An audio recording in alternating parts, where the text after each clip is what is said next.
அழகே அழகுல அடுத்த நடக்க போகுதுன்னு வாங்க பார்க்கலாம். மலர் ரொம்ப தயங்கி தயங்கி மதி கிட்ட வரவும், என்ன என்கிட்ட எதுவும் சொல்லணுமா அப்படின்னு சொல்லி மதி கேட்கவும், மலர் பயங்கர தயக்கத்துல யோசனையில இருக்காங்க. தெரியுது உங்க முகத்தை பார்த்தாலே என்கிட்ட ஏதோ கேட்க வரீங்க, ஆனா தயக்கப்படுறீங்கன்னு தெரியுது. எதுனாலும் பரவாயில்ல, நான் உங்களை எதுவும் தப்பாலாம் எடுத்துக்கிற மாட்டேன், என்னன்னாலும் சொல்லுங்க அப்படின்னு சொல்லி மதி சொல்லவும், மதி எனக்கு வேற வழியே இல்லை மதி, எனக்கு இப்படிலாம் உன்கிட்ட கேட்கணும்னு எந்த விருப்பம்லாம் கிடையாது. எல்லாரும் வீட்டில் சொல்லிக்கிட்டே இருந்தாங்களா, அதுக்காக மட்டும் சொல்கிறேன், மற்றது முடிவெடுக்க வேண்டியதெல்லாம் உன்னுடைய விருப்பம் மதி அப்படின்னு சொல்லிட்டு மலர் சொல்லவும், முதல்ல என்னன்னு சொல்லுங்க அப்படின்னு சொல்லி மதி கேட்கவும், இல்லை மதி நாளைக்கு நீ சுரேஷு கூட போனேன்னா மட்டும் போதுமே அப்படின்னு சொல்லிட்டு மலர் சொல்லவும், நினச்சேங்க எங்க நீங்கள் இந்த டாபிக் எடுக்கலன்னு மதி என் மேலே அதுக்காக கோவப்பட்டு என்கிட்ட பேசாமலாம் இருந்துராது அப்படின்னு சொல்லி மலர் சொல்லவும், நான் எதுக்கு உங்கள் மேலே கோவப்படுறேன், வீட்டில் இருக்கிற எல்லாரும் உங்ககிட்ட சொன்னதுனால தானே நீங்கள் என்கிட்ட வந்து சொல்கிறீங்க. நீங்களா இதை என்கிட்ட வந்து சொல்லியிருந்தீங்கன்னா கூட நான் கோவப்படுறதுல ஒரு அர்த்தம் இருக்குது. எல்லாரும் வீட்டில் உங்களை ஃபோர்ஸ் பண்ணியிருப்பாங்க, அதனால நீங்கள் என்கிட்ட வந்து சொல்கிறீங்க. என் அம்மா அப்பா கொண்டு என்னை ஃபோர்ஸ் பண்ண தான் செஞ்சாங்க. அவங்களே அவ்வளோ தூரம் ஃபோர்ஸ் பண்ணையில் வீட்டில் இருக்கிற இவ்வளோ பேர் உங்களை ஃபோர்ஸ் பண்ணால் நீங்கள் சொல்ல தானே செய்வீங்க. சரி, நாளைக்கு நான் அவரு கூட போகிறேன், மற்றபடி நான் வாயை திறந்து கேஸை வாபஸ் வாங்குறேன் அது இதுன்னு சொல்லி எதுவும் பேச மாட்டேன் அப்படின்னு சொல்லிட்டு மதி சொல்லவும், அப்பாடா நீ போறேன்னு சொல்லி எனக்கு அதுவே போதும் மதி அப்படின்னு சொல்லிட்டு மலர சொல்லவும், சரி எனக்கு கொஞ்சம் நோட்ஸ் எடுக்கிற வேலை இருக்கு, நான் போறேன் அப்படின்னு சொல்லிட்டு மதி போகவும், வேகமாக மலர் வந்து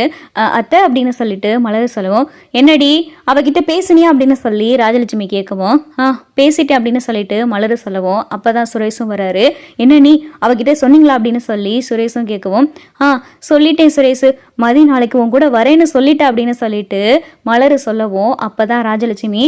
அம்மாடி இந்த வீட்டில் நீ சொன்னாலாவது அவ கேட்குறாளே, அப்படி என்னடி உன்கிட்ட இருக்கு, ஏதோ நீ சொன்ன உடனே பட்டுன்னு கேட்குறா அப்படின்னு சொல்லி ராஜலட்சுமி சொல்லவும், அத்தை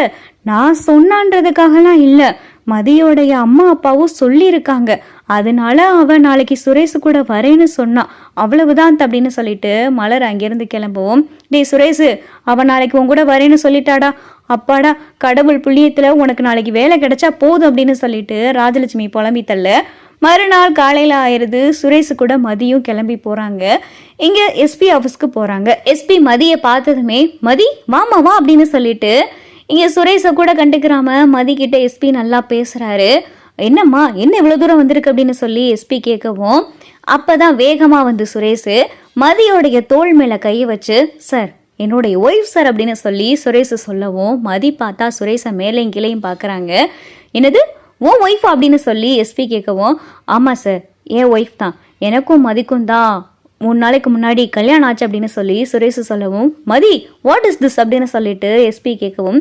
ஆமாம் சார் ஒரு சுச்சுவேஷனால இந்த கல்யாணம் நடந்துச்சு அப்படின்னு சொல்லிட்டு மதி சொல்லவும், என்ன மதி எதுவும் கட்டாய கல்யாணமா அப்படின்னு சொல்லிட்டு எஸ்பி கேட்கவும், உடனே சுரேஷ், சேச்சா அப்படியெல்லாம் இல்லை சார், 2 பேரும் பிடிச்சதான் கல்யாணம் பண்ணிக்கிட்டோம் அப்படின்னு சொல்லி சுரேஷ் சொல்லவும், மதி பார்த்தா சுரேஷை முறைச்சு பார்க்குறாங்க.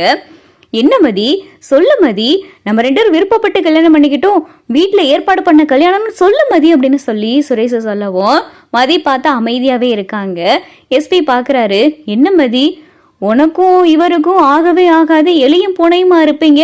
கேஸ் எந்தெந்த பக்கம்லாம் திரும்பிக்கிட்டு இருந்துச்சு, இப்போ என்னன்னா 2 பேரும் புருஷன் பொண்டாட்டியை வந்து நிற்கிறீங்க அப்படின்னு சொல்லி எஸ்பி சொல்லவும், என்ன சார் பண்ணுறது, விதின்னு ஒன்று இருக்குல்ல, 2 பேர்த்தையும் சேர்த்து வச்சிருச்சு, வேற என்ன பண்ண முடியும் அப்படின்னு சொல்லிட்டு மதி சொல்லவும், என்ன மதி இப்போ கேஸை வாபஸ் வாங்கலான்னு வந்திருக்கீங்களா அப்படின்னு சொல்லி எஸ்பி கேட்கவும், மதி அமைதியாக இருக்காங்க. அப்போதான் சுரேஷ், ஆமாம் சார் என் ஒய்ஃப் ஆயிட்டாங்க, நான் வேலைக்கு போகணும்னு தானே நினைப்பாங்க, அதான் கேஸை வாபஸ் வாங்கலான்னு வந்திருக்காங்க அப்படின்னு சொல்லிட்டு சுரேஷ் சொல்லவும், மதி பார்த்தா முறைச்சு பார்க்குறாங்க.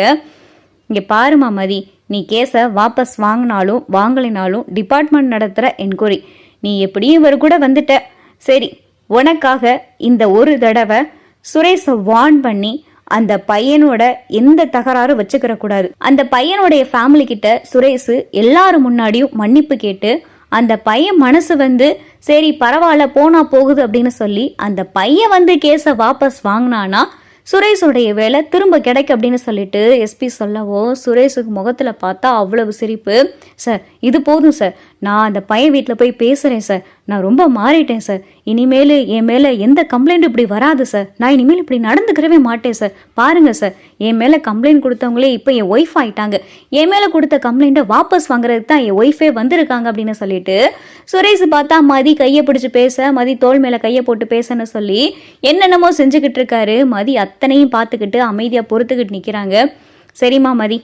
கங்க்ராச்சுலேஷன் எஸ்பி சொல்லவும் தேங்க்யூ சார் அப்படின்னு சொல்லி மதியும் சுரேஷும் அங்கேருந்து கிளம்பிடுறாங்க. வெளியில் பார்த்தா தங்கராஜ் வெயிட் பண்ணிக்கிட்டு இருக்காரு. டேய் மாப்பிள்ள என்னடா ஆச்சு அப்படின்னு சொல்லி தங்கராஜ் கேட்கவும், மாமா என் வேலை கிடைச்சிடும், மாமா என் வேலை கிடைச்சிடும் அப்படின்னு சொல்லிட்டு சுரேஷ் பார்த்தா சந்தோஷத்தோட வரும். வேலை கிடைச்சிருமா, அப்போ கிடைக்கலையா அப்படின்னு சொல்லி தங்கராஜ் சொல்லவும், மாமா அந்த பிரச்சனையான பையன் இருக்கால, அந்த பையனுடைய ஃபேமிலி கிட்ட போய் பேசணுமா, அந்த பையனுடைய ஃபேமிலியை கன்வின்ஸ் பண்ணி அந்த பையன் வந்து கேஸை வாபஸ் வாங்கினா என்னுடைய வேலை உடனடியாக கிடைச்சிரும் அப்படின்னு சொல்லி எஸ்பி சொன்னார் அப்படின்னு சொல்லி சுரேஷ் சொல்லவும், அவ்வளவுதானே, நேரம் அந்த பையன் வீட்டுக்கே போவோம் அப்படின்னு சொல்லி தங்கராஜ் சொல்லவும், மதி தங்கராஜ் சுரேஷ் எல்லாரும் மதியோடைய ஸ்டூடெண்ட் வீட்டுக்கு போறாங்க. அந்த பையன் வீட்டுக்கு தங்கராஜ் வரதை பார்த்ததுமே அந்த பையன் பயப்படவும், மா அப்பா அப்படின்னு சொல்லிட்டு அந்த பையன் வேகமா உள்ள வரவும் கூடவே பார்த்தா மதியும் வராங்க. மேம் என்ன மேம் அப்படின்னு சொல்லி வேகமாக அந்த பையனும் வரவும், இல்லைப்பா அது வந்து அப்படின்னு சொல்லிட்டு மதி தயங்கி தயங்கி நிற்கவும், அட உள்ள வாமா அப்படின்னு சொல்லி தங்கராஜ் சுரேஷ் மதி 3 பேர் உள்ளே வராங்க. ஏப்பா தம்பி, உங்ககிட்ட நான் அப்படி நடந்திருக்க கூடாதான்ப்பா, ரொம்ப தப்பு தான்ப்பா, நான் அப்படி நடந்துக்கிற கூடாது, இருந்தாலும் அந்த மாதிரி ஏதோ ஒரு சூழ்நிலை ஆயிடுச்சு, இனிமேல் உங்ககிட்ட அப்படிலாம் நடந்துக்கிற மாட்டேன்ப்பா, நான் பண்ணது தப்பு தான், சாரி அப்படின்னு சொல்லி சுரேஷ் சொல்லவும், சரி சார் பரவாயில்ல அப்படின்னு சொல்லிட்டு அந்த பையன் சொல்லவும், இல்லைப்பா நீ ஒன்று செய்யணுமே அப்படின்னு சொல்லிட்டு சுரேஷ் தயங்கி தயங்கி வரவும், அப்போதான் சுரேஷ், மதி சொல்லுவோம் ஸ்டூடெண்ட் கிட்ட என் மேலே கொடுத்த கேஸை வாபஸ் வாங்க சொல்லு, உன்னுடைய மேமோட ஹஸ்பண்ட் ஆயிட்டேன்ப்பா நான், இப்போ எனக்கு வேலை கிடைக்கணும், நீ அந்த கேஸை மட்டும் வந்து வாபஸ் வாங்கிறேன் அப்படின்னு சொல்லிட்டு சுரேஷ் சொல்லவோ, உடனே அந்த பையனுடைய அம்மா அப்பா என்ன அடிக்கிற மாதிரி அடிச்சுட்டு கேஸ் இப்போ இருக்கவும் சொன்னதும் வேலை கிடைக்கணுன்றதுக்காக எங்ககிட்ட வந்து கெஞ்சி கேஸை வாபஸ் வாங்கி வேலையை திரும்ப வாங்கலான்னு பார்க்குறீங்களா, கேஸெல்லாம் வாபஸ் வாங்க முடியாது அப்படின்னு சொல்லிட்டு அந்த பையனுடைய அம்மா அப்பா சொல்லவும், அப்போதான் தங்கராஜ், கேஸை வாபஸ் வாங்காமல் இருந்துருவீங்களா நீங்கள் அப்படின்னு சொல்லி தங்கராஜ் மிரட்டுற மாதிரி பேசவும், என்ன மேம் ஆளை கூட்டிகிட்டு வந்து மிரட்டுறீங்களா அப்படின்னு சொல்லிட்டு இங்கே அந்த பையனுடைய அம்மா அப்பா சொல்லவும், உடனே மதி ஏன் இப்படிலாம் பேசிக்கிட்டு இருக்கீங்க, அவனா விருப்பப்பட்டா வாங்கட்டும், அதுக்காக அந்த பையனை அப்படி ஃபோர்ஸ் பண்ணாதீங்க அப்படின்னு சொல்லி மதி சொல்லவும், மதி உனக்கு ஒன்றும் தெரியாது, நீ கொஞ்ச நேரம் அமைதியார் அப்படின்னு சொல்லிட்டு சுரேஷ் சொல்லவும், பாருப்பா உன் மேம் வாழ்க்கை நல்லா இருக்கணும், உன் மேம் கஷ்டப்படக்கூடாது அப்படின்னு நினைச்சேன்னா கேஸை வாபஸ் வாங்க அப்படின்னு சொல்லி சுரேஷ் சொல்லவும், இங்கே பார்த்தா அந்த பையன் எல்லாரும் கட்டாயப்படுத்தவும் கடைசியில் அந்த பையன் வேற வழியே இல்லாமல், மேம் நான் உங்களுக்காக கேஸை வாபஸ் வாங்குறேன் மேம் அப்படின்னு சொல்லி மதியோடைய ஸ்டூடெண்ட்டும் சொல்லவும், மதிக்கு தயக்கமாக இருக்குது, இல்லை நீ எதுவும் வாபஸ்லாம் வாங்க வேண்டாம் அப்படின்னு சொல்லிட்டு மதி சொல்லவும், பரவாயில்ல மேம், யாருக்காக, உங்களுக்காக தானே, உங்களுக்காக நான் அந்த கேஸை வாபஸ் வாங்குறேன் மேம் அப்படின்னு சொல்லி மதியோடைய ஸ்டூடெண்ட்டும் பார்த்தா சுரேஷ் மேலே கொடுத்துருக்க கேஸை வாபஸ் வாங்கினதும் இங்கே சுரேஷ்க்கு திரும்ப வேலை கிடைச்சிருது.